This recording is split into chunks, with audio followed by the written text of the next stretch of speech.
I grew up hearing one rule over and over again. Never open the room at the end of the upstairs hall. Nobody ever explained why. And honestly, for most of my life, I never cared enough to ask.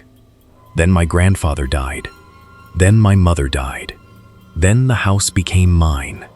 And that's when everything started to make sense. This happened a few years ago, and even now there are nights when I wake up thinking about it. Not because I don't understand what happened, because I understand just enough. The first thing I heard behind that door was my grandfather's voice.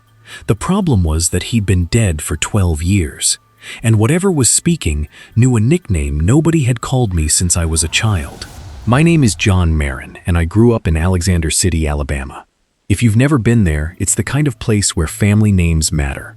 People remember who your grandparents were. They remember old arguments, old tragedies, and things that happened decades ago like they happened last week. The center of this story is an old house. Most people around town knew it as the Mistletoe Bough. White columns, wide porches, a beautiful historic home that looked perfectly normal during the day. At night, people avoided it. When I was growing up, nobody ever told me the full reason why. They didn't have to. Every family gathering eventually circled back to the same rule. Never go near the room at the end of the upstairs hall. Nobody explained what was inside. Nobody explained why my grandfather built it. And nobody ever explained why he kept the only key around his neck until the day he died. Looking back, I think everyone in my family knew more than they admitted. That's the thing about family secrets. People convince themselves they're protecting you. Sometimes they're really just postponing the moment when the truth becomes your problem. After my mother passed away, that truth became mine. I had been living in Birmingham for years, working a job I hated and trying not to think too much about home. Then the paperwork came. The house was mine. At first, I planned to spend a weekend cleaning it out, put it on the market, and move on with my life. I thought I was inheriting an old property. I had no idea I was inheriting a responsibility. The drive back to Alexander City felt strange. The closer I got to Lake Martin, the more memories came back. Old roads, old churches, places I hadn't thought about in years. There's something difficult to explain about growing up in a small southern town. People leave all the time, but some places never really let go of you. By the time I reached town, I was already feeling uneasy, though I couldn't explain why.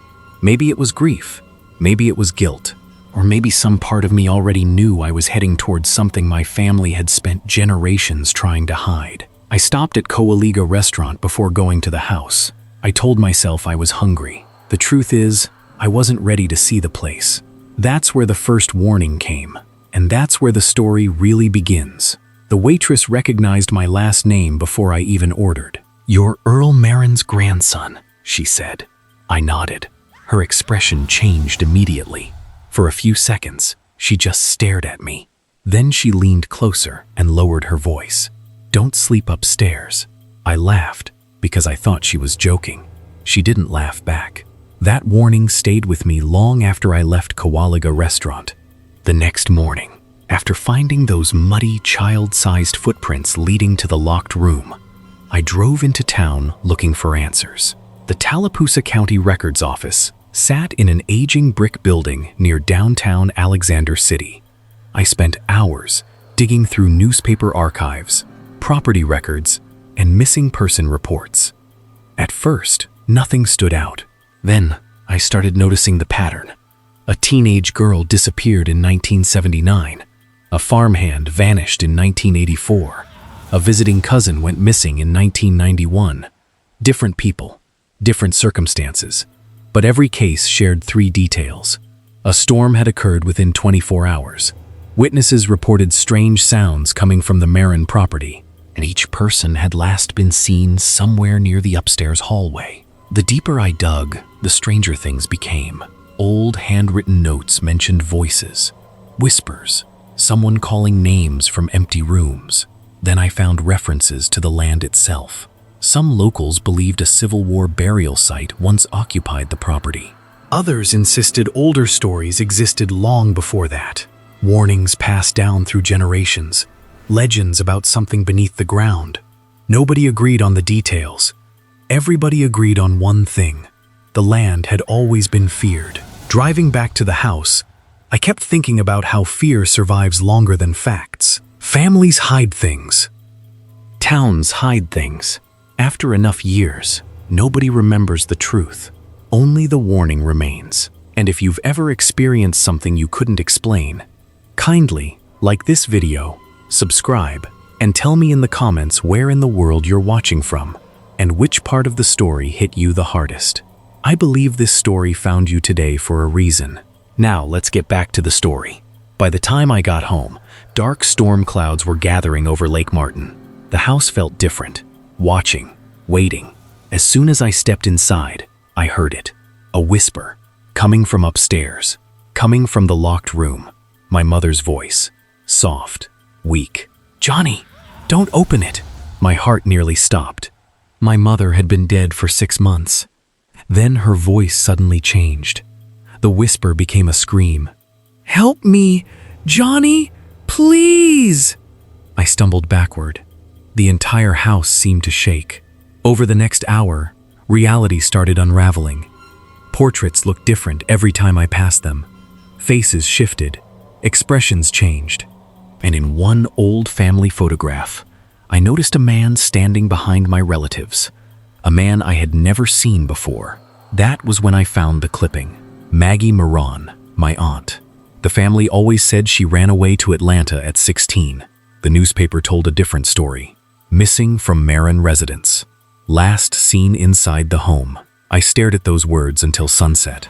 Then headlights appeared outside. Travis stepped out of his truck, carrying a pistol in one hand and bolt cutters in the other. He looked terrified. Before I could ask a single question, he looked toward the upstairs hallway and said, "There's something I should have told you years ago." Travis stood in the doorway, rain dripping from his jacket. For a moment, neither of us spoke.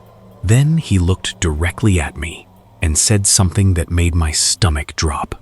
"The family lied, John. All of them."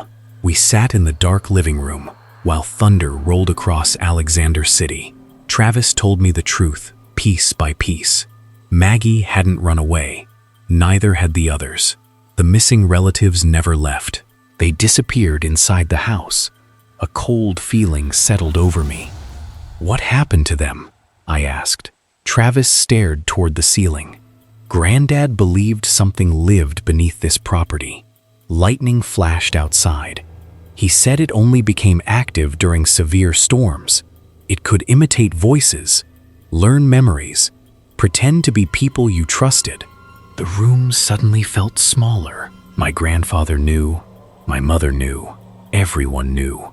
All those years, they hadn't been protecting the family secret. They'd been protecting me from it. Then we heard it. Knock, knock, knock. 3 slow impacts echoed from upstairs. Both of us froze. A second later, voices followed. "My grandfather! Johnny! My mother!" "Please come upstairs." Then Maggie, the aunt I never met. "Help us." The voices overlapped, all calling my name from behind the locked steel door. Travis grabbed my arm. "Don't answer." As another storm slammed into the house, we searched for anything my grandfather might have left behind. That's when I noticed one of the portraits hanging crooked on the wall. Behind it was a hidden compartment. Inside sat an old leather ledger. My grandfather's handwriting filled every page. The deeper I read, the worse it became. The Marrons had never truly owned this house. They had been assigned to it. Guardians, wardens. For generations, one member of the family remained behind to keep something contained beneath the property. Grandfather stayed. Maggie stayed. Then came the line that made my blood run cold. Your mother was chosen next, but she fled, which means the duty passes to her son, to me. The lights flickered, then died completely. Darkness swallowed the hallway. Rain began dripping from the ceiling, not from a leak, from everywhere, as if the house itself were sweating. The upstairs hallway seemed longer than before, impossible longer, stretching into shadows that shouldn't have existed. Then I reached the final page of the ledger. Written in shaking ink were 6 words. The room is not a prison, it is a door. At exactly midnight, a metallic crash exploded upstairs. Then another, and another. Chains hit the floor. Padlocks unlocked one by one. Travis raised his pistol. I couldn't move. At the end of the hallway, the steel door slowly creaked open by itself. A pale hand emerged from the darkness. Long fingers, gray skin. Then my grandfather's voice whispered from inside. "You took too long, boy." The pale hand gripped the edge of the doorway. For a moment, nobody moved. Then, the entire house shuddered. The walls began pulsing like living flesh. Portraits tilted on their own.